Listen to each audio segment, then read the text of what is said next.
For the Love of the Man-Hater, Chapter 2. Hello Ma, I came here to say goodbye for a while. Hindi ko alam kung kailan kita madalaw ulit. You left me here. Ma, it's so hard to live without you by my side. Wala akong kakampi. Wika ni Ann habang nakaupo sa tabi ng puntod ng kanyang ina. Ma, please, guide me. Kailangan kong makaalis sa bahay.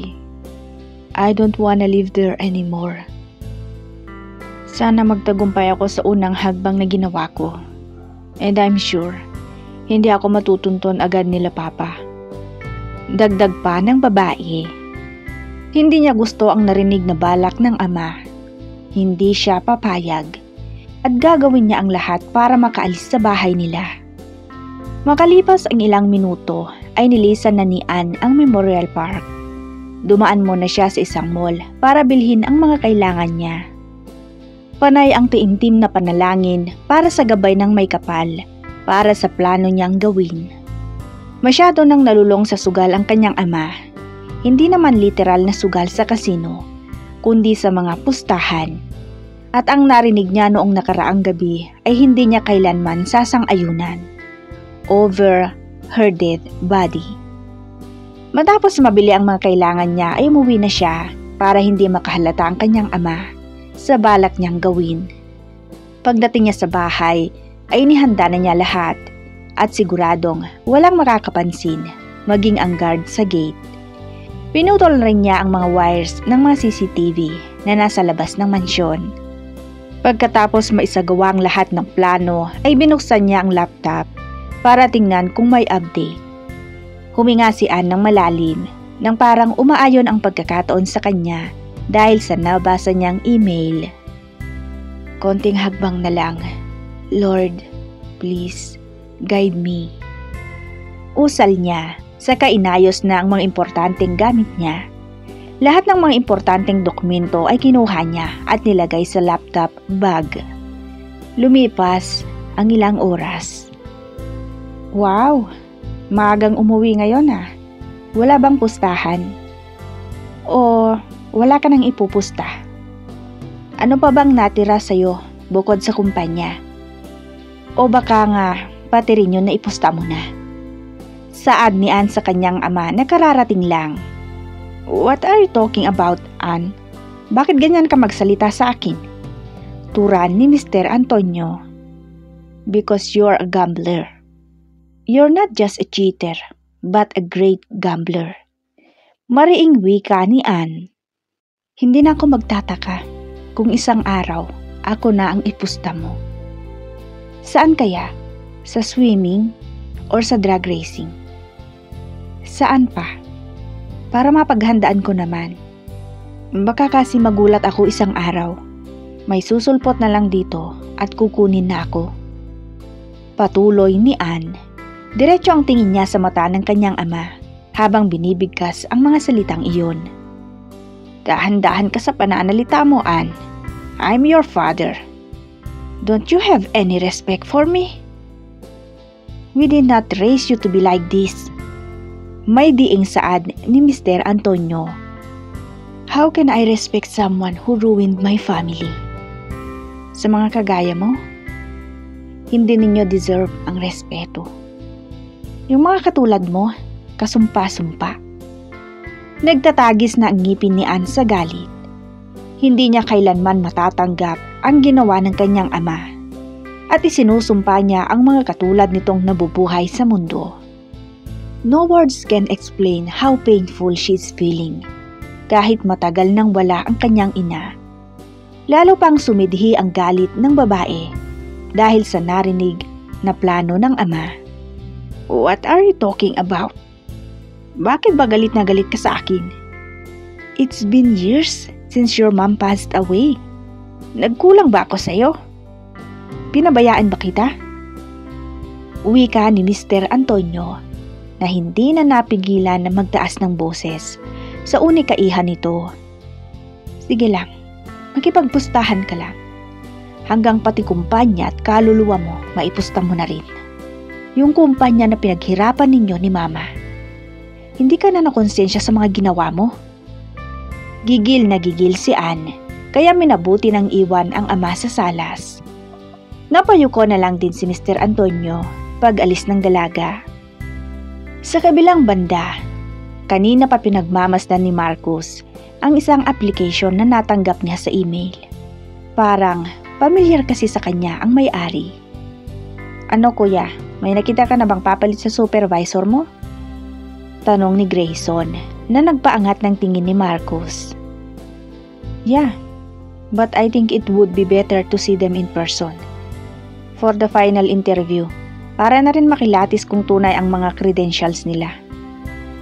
Tugon ni Marcus na nailagay pa sa baba ang kamay, tsaka muling tinitigan ang laptop.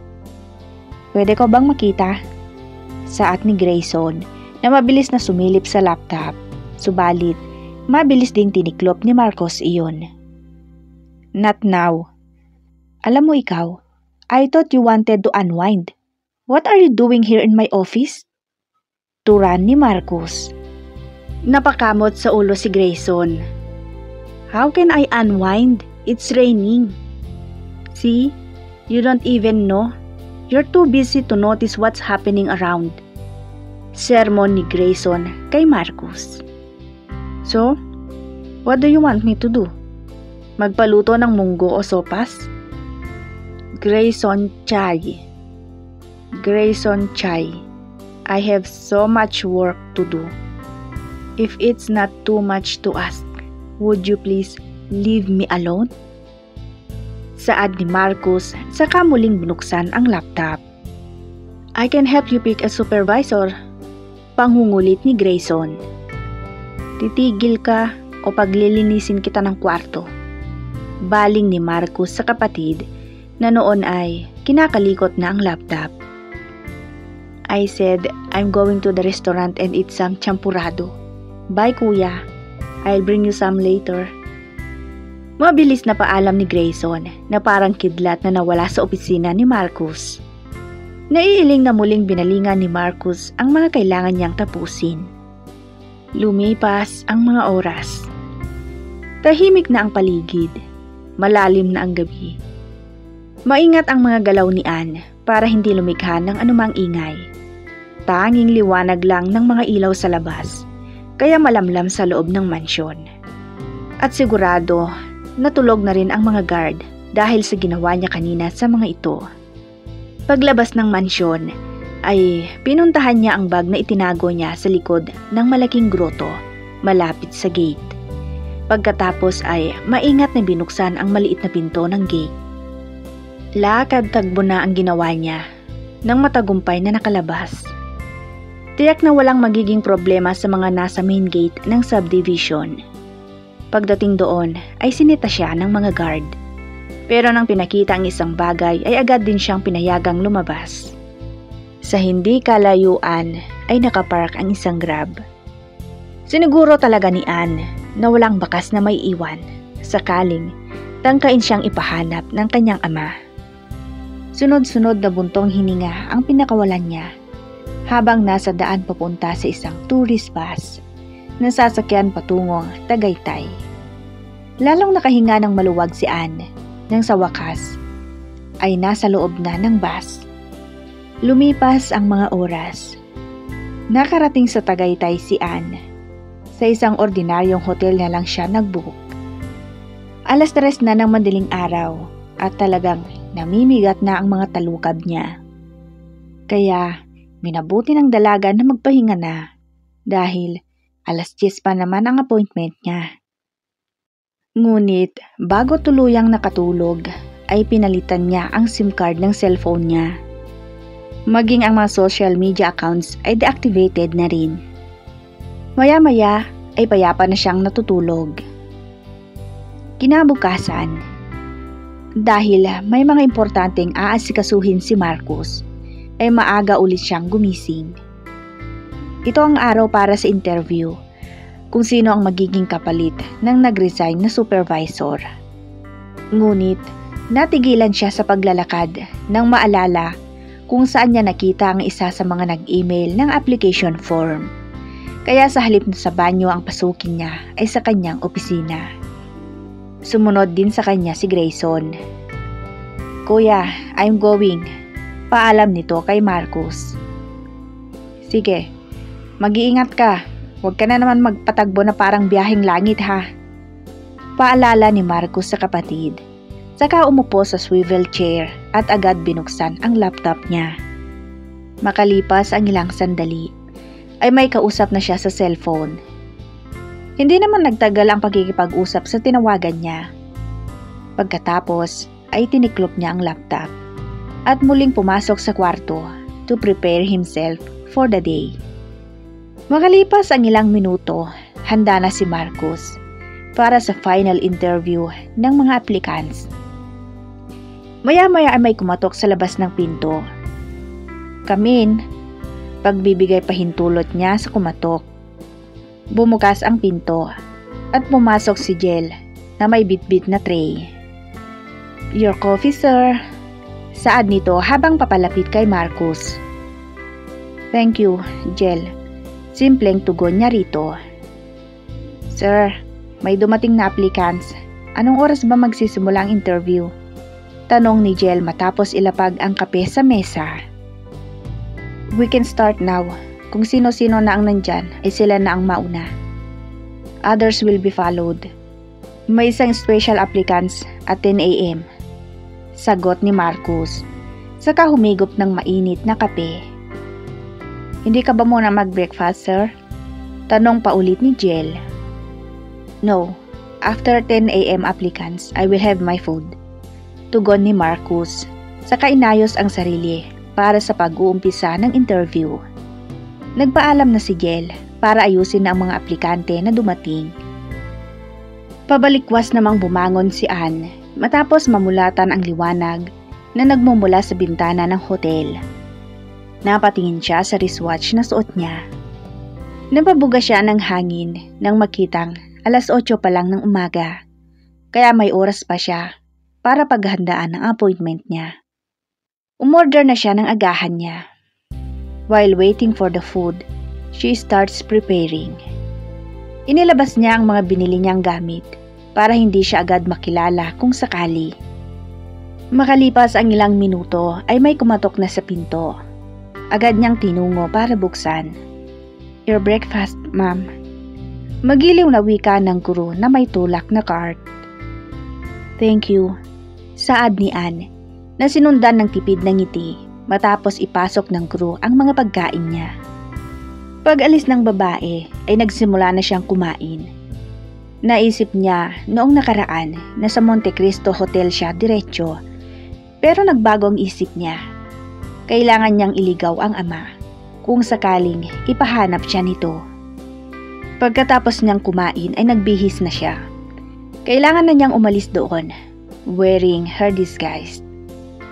Pero kahit ganon ang ayos niya, ay talagang litaw na litaw pa rin ang kagandahan niya. Maya-maya ay sakay na siya ng isang public transportation papunta sa appointment niya. She will show up as a simple lady. Although hindi gaano sumakay sa pampublikong sasakyan. Nagtatanong-tanong na lang siya dahil humiwalay na siya sa mga kasama niya. That was just her props. Pero ang alam ng mga guard ng subdivision nila ay sa ibang bansa siya pupunta dahil sa pinakita niyang air ticket para makaalis siya. The funniest thing she had done ay ang pagpapainom ng gatas na may pampatulog sa guard ng mansyon. Everything is done according to her plan. Hello, Tagaytay. Sa isip niya habang nakamasid sa labas, sakay ng jeep. Halos kalahating oras din bago siya nakarating sa pinakamalaking hotel doon. Langhap na langhap ni Anne ang sariwang hangin. Namangha siya sa laki ng gusaling iyon. Hindi na kailangan pang pumunta sa ibang bansa to stay in a luxurious hotel and resort dahil meron na nito sa sariling bansa. Huminga si Anne ng malalim bago tuluyang pumasok. Agad naman siyang pinapasok at sinalubong ng isang bakla na staff. Hi, I'm Jel. you must be Ann. Bati nito kay Ann. Tumango si Ann. Yeah. Late na ba ako for the interview? Agad na sagot ni Ann. At nagtanong na rin para kunwari ay simple lang ang dating niya. You're on time, Miss Ann. The boss is waiting for you in his office. Tugon ni Jel. Saka tinulungan si Ann na bitbitin ang dala niya. This way, Miss Ann. Saad ni Jel na naunang lumakad habang hatak ang maleta. Dinala siya ni Jel sa opisina ng boss. Pagkatapos ay nagpaalam kay Ann. Miss Ann, iiwan na kita rito ha. Dadalhin ko na itong gamit mo sa kabilang room. Saad nito. Tumango lang si Ann. Mukha namang mabait sa paningin niya ang nagpakilalang si Jel. Pag-alis nito ay iginala ni Ann ang paningin sa kabuuhan ng opisina. Hanggang sa nagawi ang tingin niya sa pinto. Kung saan may nakatayong isang bulto ng lalaki na nakatingin sa kanya. Mabilis nagbawi ng tingin si Ann. Saka umupo sa isang silya na nasa harap ng mesa at hinintay na lang na umupo ang lalaki. Simula na nga ba ng bagbakan? Paano pagugulungin ng tadhana ang kapalaran ng dalawa? Ano ang magiging papel ni Ann sa buhay ni Marcus? At ano ang magiging papel ni Marcus sa buhay ni Ann? Abangan ang mga susunod na kabanata.